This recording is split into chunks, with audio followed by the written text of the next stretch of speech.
Hello, St. Bede's family and friends. This is your Associate Rector, Father Peter, coming to you with this week's Sunday Gospel reflection.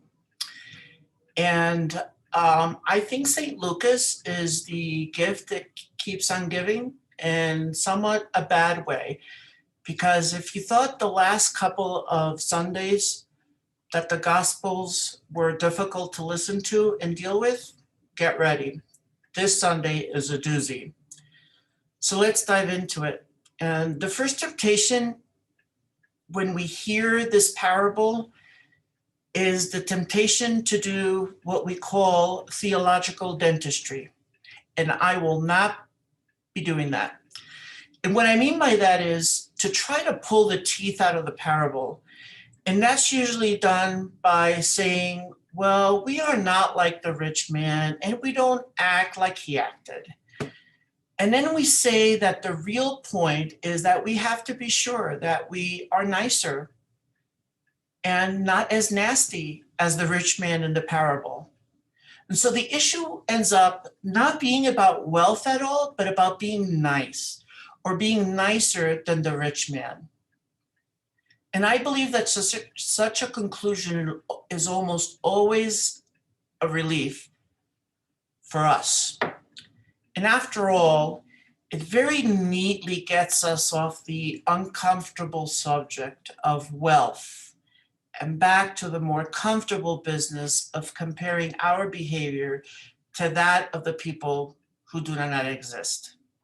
And it's easy to do well in such comparisons. But unfortunately, that approach is not going to work.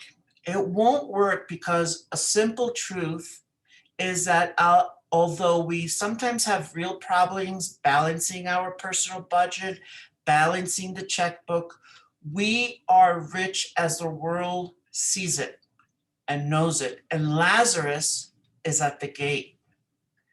Lazarus is at the door.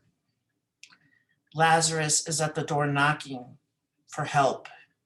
And he is at the gate in our own community and around the world. And that's just the way it is, my friends. And from the beginning, from the time of Moses and the prophets, God had insisted that Lazarus is very important and that the way we treat the poor and the needy will somehow be directly connected to the way God deals with us. And there is just no way around that, my friends. And so that is my gospel reflection for this week's gospel.